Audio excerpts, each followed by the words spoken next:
Además, el tema de la corrupción ha agarrado un nuevo auge en nuestro ámbito nacional en mérito a los hechos de corrupción descubiertos en relación con la empresa Odebrecht y ex altos funcionarios, pero que en la aplicación del Código Penal de 1991 ya contamos con una experiencia similar en virtud a los hechos descubiertos en la década de los 90, ¿no?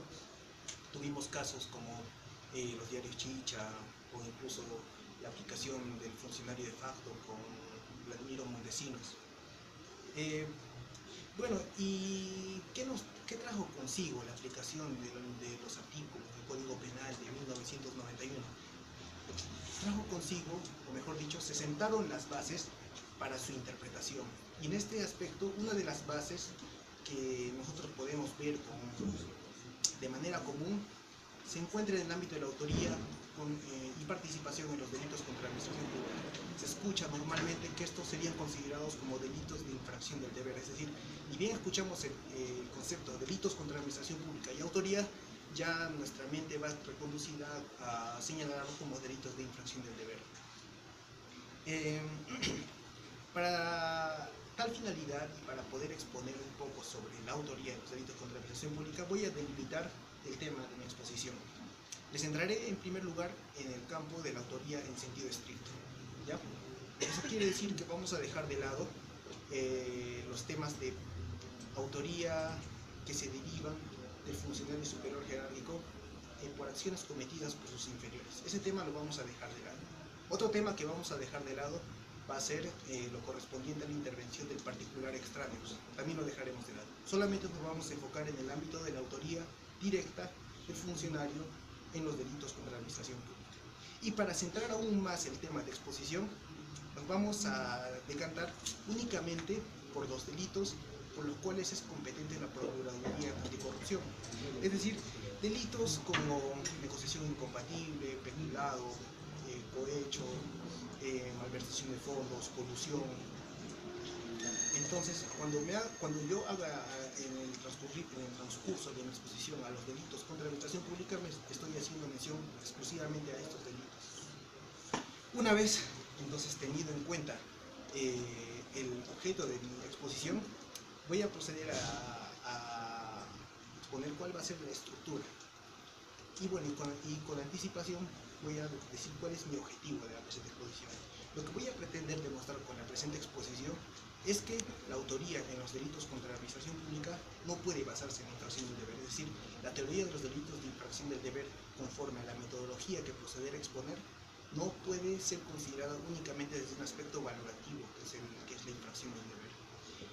Entonces, para tal finalidad, vamos a estructurar la exposición de la siguiente manera. Como podemos ver, en primer lugar, voy a exponer el método que voy a emplear. En segundo lugar, vamos a describir los principales postulados de los delitos de infracción del deber, tanto del funcionalismo político-criminal de Claude Roxin, como del funcionalismo normativista de Quinter Jacobs, y cuál es la situación en la doctrina y jurisprudencia nacional.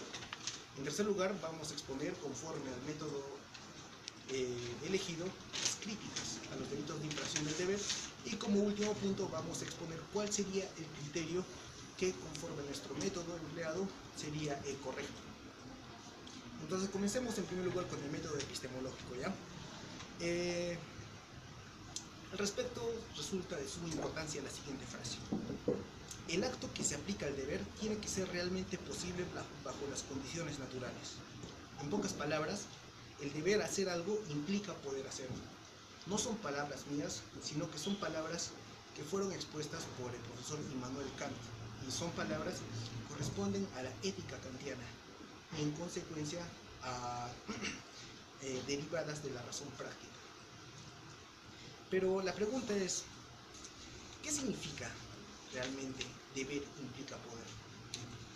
Pues independientemente de todas las interpretaciones que se puede realizar a esta expresión, queda claro algo: que cuando a alguien se le exige una determinada conducta, esta persona tiene que estar en las condiciones de poder realizarlo. Así también queda claro que la ciencia del derecho es una ciencia, bueno, deontológica, es decir, prescriptiva, o aún mejor dicho, una ciencia del deber ser, pero que únicamente no puede limitarse a ser una ciencia de deber ser, sino que también tiene que informarse con datos del ser, porque nuevamente el deber hacer algo implica poder hacerlo. El deber se refiere al valor y el poder se refiere a las condiciones materiales en las cuales uno puede realizar algo. Entonces, esto lo puedo demostrar yo incluso con un ejemplo que lo expuso Gustav Radbruch ya a mediados del siglo pasado, en relación al delito de injuria. Por ejemplo, Frank von Liszt explicaba que el delito de injuria se podía ver de manera eminentemente descriptiva. Así pues, cuando alguien insulta algo, el resultado sería la irritación que uno tiene en los tímpanos. Bueno, evidentemente este no puede ser el resultado del delito de injuria, pues el resultado viene a ser producto de las valoraciones que realizamos conforme a lo que alguien dijo y no únicamente nos basamos en la irritación que tiene algo en un aspecto físico. Pero de otro lado también en el aspecto material podemos ver que la valoración a los conceptos ofensivos que pueden verse de la injuria también se encuentran limitados por la realidad. En un primer aspecto, me podría referir al concepto materialmente dado, es decir, a los límites naturales. Podemos ver que la injuria únicamente pueden ser dadas por personas conscientes y que obran bajo libertad, ¿no? Obviamente no podemos considerar que un perro puede cometer una injuria, ¿no? Los límites a la injuria están dadas también por límites terrenales y también por límites sociales. Así pues, también injuria no puede ser considerada cualquier palabra, sino también va a depender de cuál va a ser la valoración social, la cual, mejor dicho, va a ser la valoración social la cual va a dar contenido a las palabras que uno puede considerar como ofensivas. Entonces, esta es de manera, ¿cómo lo podría decir? De manera resumida, lo que realmente fue dada de manera expresa en la metodología del profesor Hans Belsen. Hans Belsen consideraba que el derecho, bueno, ciertamente es una ciencia del deber ser, pero que tiene siempre límites materiales. Él lo denominaba estructuras lógico-objetivas. ¿Ya? Por ejemplo, ¿no? También nosotros podemos decir que esta mesa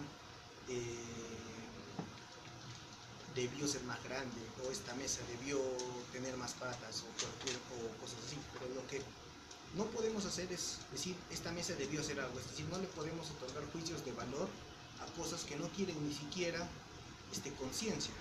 Esos son los límites, las estructuras lógico-objetivas a las cuales Belsen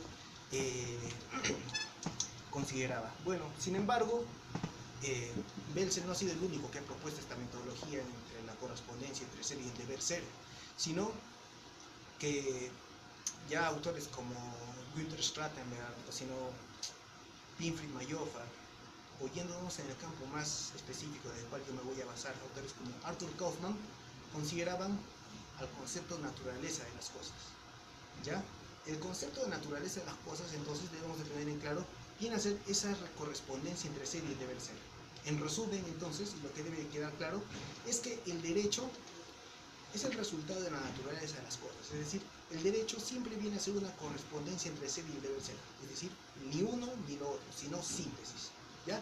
Eso viene a ser el aspecto epistemológico que quiero poner en claro y va a ser el primer punto de la exposición.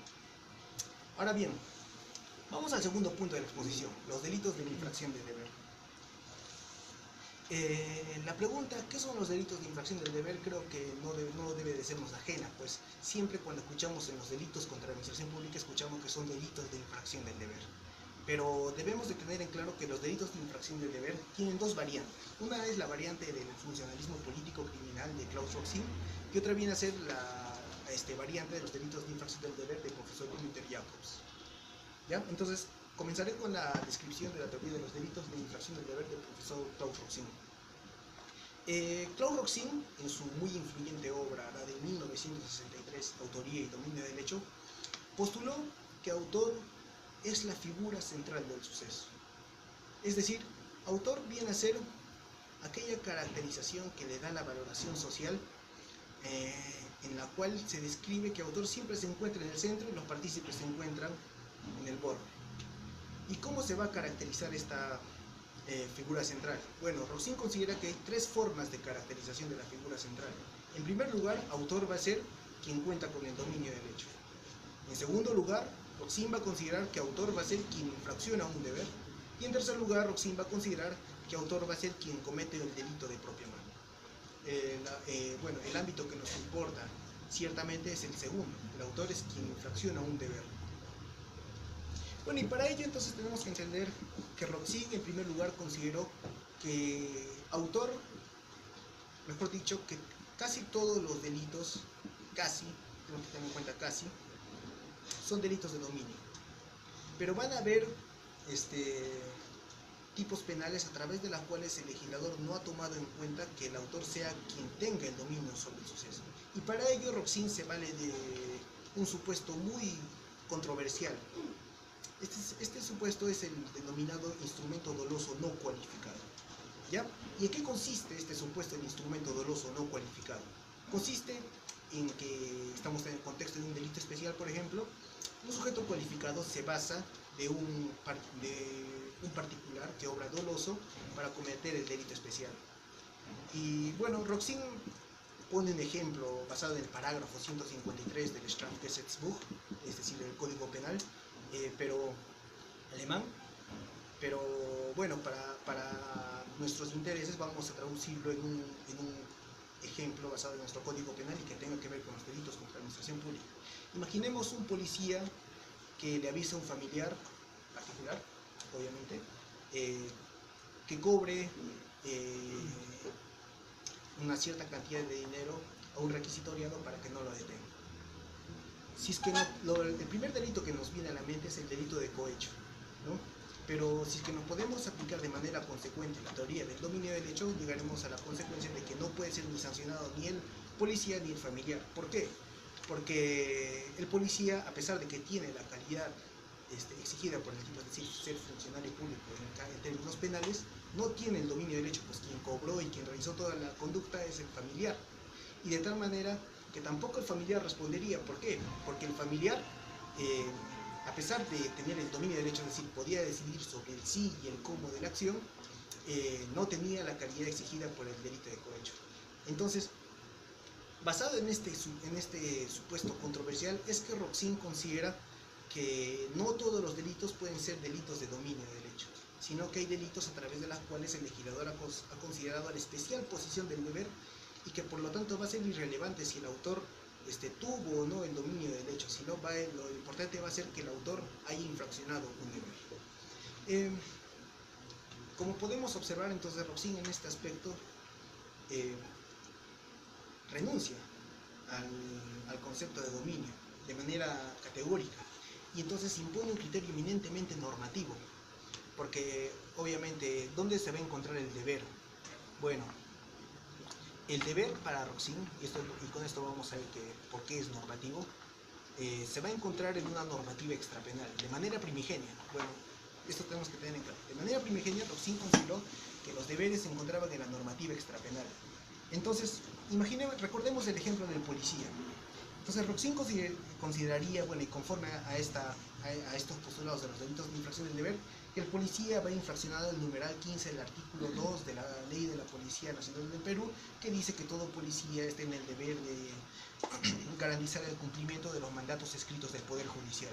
Por lo tanto, el policía, al haber mandado a un familiar a cobrar la suma de dinero a la persona requisitoriada, habría infraccionado porque con esto no habría dado cumplimiento a esta normativa extrapenal. ¿Ya? Entonces, además, Roxin consideraba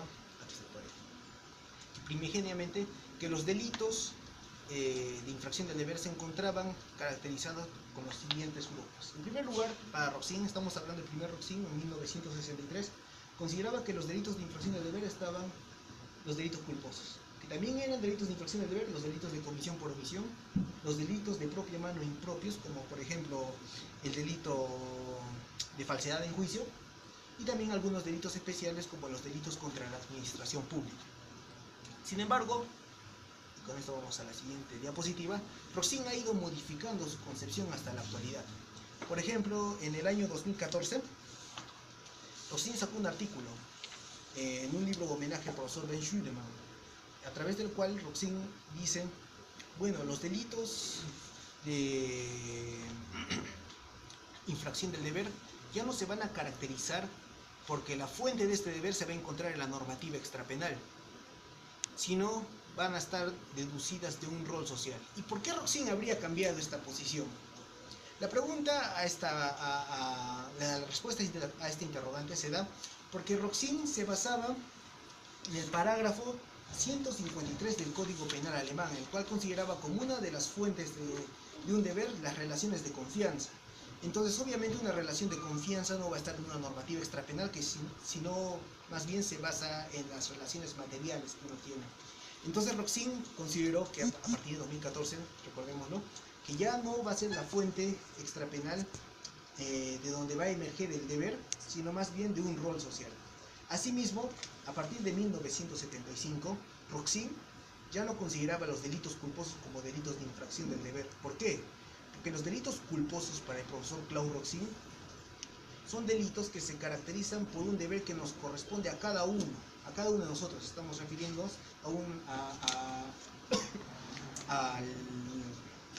al deber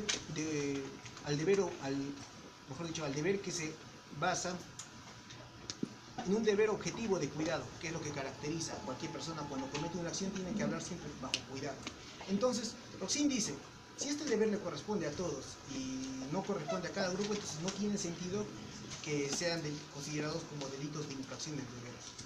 Además, Roxin en el año 2003, cuando salió a la luz su segundo tomo de su Tratado de Derecho Penal, consideró que los delitos de comisión por omisión tampoco son delitos de infracción del deber. Entonces, la pregunta es, ¿qué quedan de los delitos de infracción del deber? Bueno, de los delitos de infracción del deber, hasta la actualidad, en la concepción de Roxin, serían en primer lugar los delitos de propia mano impropios y algunos delitos especiales, entre los cuales todavía serían considerados los delitos contra la administración pública. Hasta aquí yo creo que está todo claro, ¿no? La verdad, se trata de un lenguaje un poco complicado porque es un tema que exige mayor especialidad. Muchas gracias. Entonces, no sé si que hasta aquí hay alguna pregunta. Entonces, está todo claro, ¿ya? Entonces, continúo.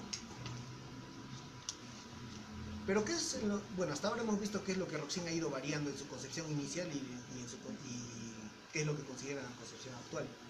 Pero ahora vamos a ver qué es lo que no ha variado Roxin desde el inicio hasta ahora. Roxin en la actualidad considera todavía que la infracción del deber fundamenta la autoría, pero el injusto es fundamentado todavía por la lesión de un bien jurídico. Por otro lado, también, Roxin consideró desde un inicio, y lo sigue considerando hasta el final, que la infracción del deber es susceptible de las categorías de la coautoría y la autoría mediata. Aquí recordemos el ejemplo del policía que usó a su familiar. Aquí el policía respondería como autor del delito de cohecho, autor mediato del delito de cohecho por infracción del deber. Y el familiar respondería como un partícipe extraño. Ahora vamos a ver en qué consisten los delitos de infracción del deber de profesor Günther Jacobs, ¿ya? Günther Jacobs tal vez haya sido el autor que haya sacado mayor provecho a los delitos de infracción del deber, pues Günther Jacobs no solamente los consideró para un determinado grupo, sino que los extendió a todos, ¿ya? Es decir, para Jacobs ya no va a existir una diferencia esencial entre un criterio normativo y un criterio ontológico, sino que todos los criterios para la atribución delictiva del profesor Günther Jacobs van a basarse en la infracción de un deber. La pregunta es ahora, ¿en qué consiste en esta infracción de un deber? Bueno, Jacobs va a diferenciar dos tipos de deberes. La primera va a ser un deber que se va a basar en lo que él denomina una competencia organizacional. ¿Y en qué consiste esta competencia organizacional? Bueno, Jacobs dice lo siguiente: todos somos competentes por una esfera de organización. Es decir, todos tenemos una esfera de organización, o mejor dicho, una esfera de libertad, de la cual cada quien no está obligado a no invadir la esfera de organización de otras personas. Cuando uno invade la esfera de libertad de otra persona, comete un delito de dominio. Así lo denominaría Jacobs bueno, más que nada por tradición, ¿no? Así que cuando Jacobs hable de delitos de dominio, de competencia organizacional, se está refiriendo al mismo fenómeno, ¿ya? Entonces, hasta aquí creo que no hay ningún problema en el entendimiento de que todos estamos vinculados a un deber negativo.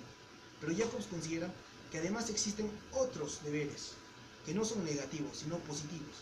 Y su principal función van a ser el aseguramiento de las expectativas del primer deber negativo, es decir, cómo uno puede garantizar que la libertad se encuentre de cada uno, no puede afectar el ámbito de libertad de otro, obviamente a través de deberes positivos que el Estado tiene que realizarlos, y bueno, no solamente el Estado. Entonces, en este segundo ámbito estamos en el ámbito de las instituciones.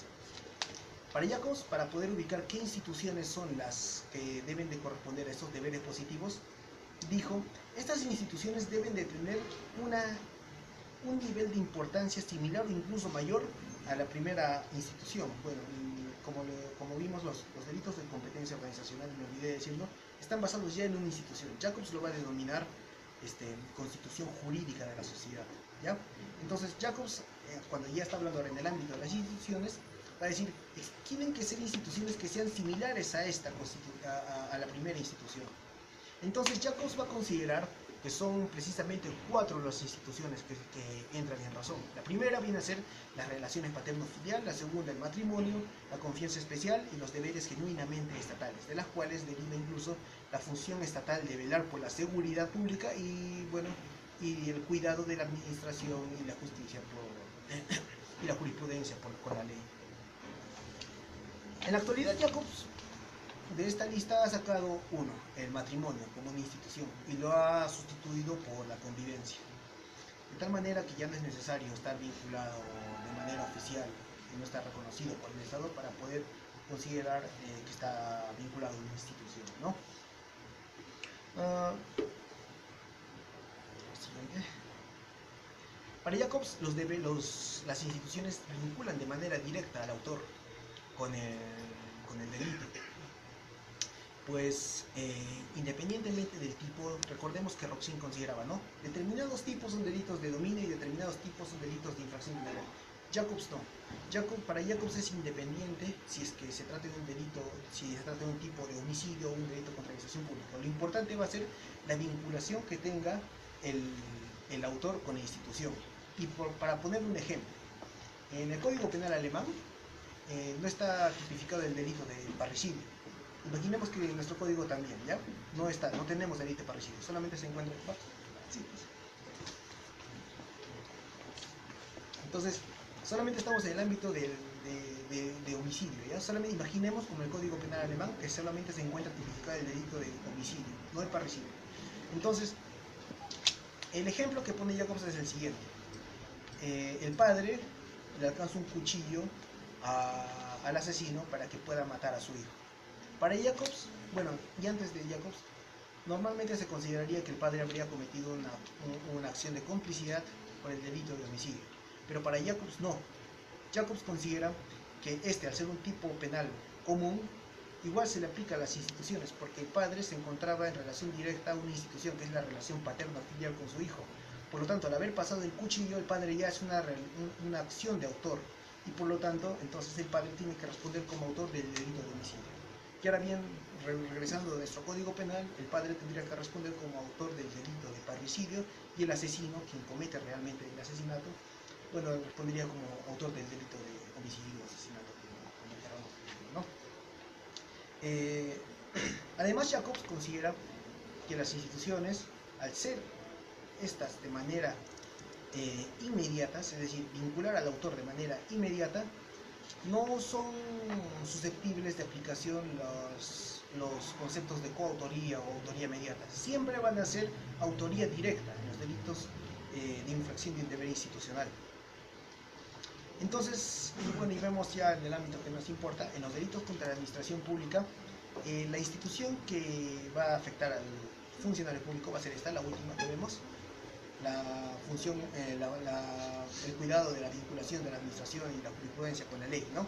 Entonces, lo que Jacobs va a decir es que para el funcionario público va a estar vinculado también con la institución en el momento que tiene que cumplir con la ley. ¿Y dónde se encuentran estos deberes? Bueno, se encuentran en la normatividad extrapenal, de manera tal que en resultados va a tener, mejor dicho, los mismos resultados que la teoría de los delitos de infracción del deber de Roxin. Es decir, el funcionario público va a responder porque infraccionó un deber que se encontraba en la normativa extrapenal, pues la normativa extrapenal caracterizaba a la institución, ¿no?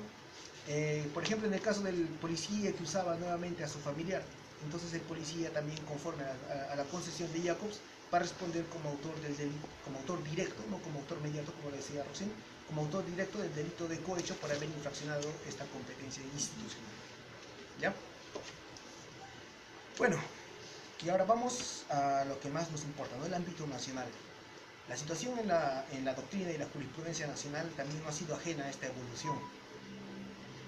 Con lo que respecta a la doctrina, bueno, existe ciertamente consenso en aceptar que los delitos contra la administración pública son delitos de infracción del deber, pero en lo que no existe consenso es en determinar cuál vertiente, con la vertiente de Claude-Roxin o la vertiente de Jacobs. Por ejemplo, en la vertiente de Claude-Roxin se han expresado a favor autores como Salinas Siccha, Luis Miguel Reina Alfaro, eh, Tomás Aladino Carmes Villegas, Vicencio Terreros, incluso Manuel Abanto Vázquez. Pero mayor especial mención merece el profesor Raúl Parión Arana, pues él incluso en la Universidad de Múnich se dedicó de manera exclusiva a desarrollar en su tesis de doctorado a los delitos de infracción del deber, teniendo como maestro al profesor Claude-Roxin, a través de los cuales el profesor Raúl Pariona llegó a la conclusión de que la infracción de un deber en los delitos, bueno, en este caso contra la administración pública, él no se refiere obviamente a esos, exclusivamente a esos, pero es una consecuencia, serían deberes penales, dice el profesor Raúl Pariona, y no extrapenales. Es que quede como un postulado que luego lo vamos a tomar.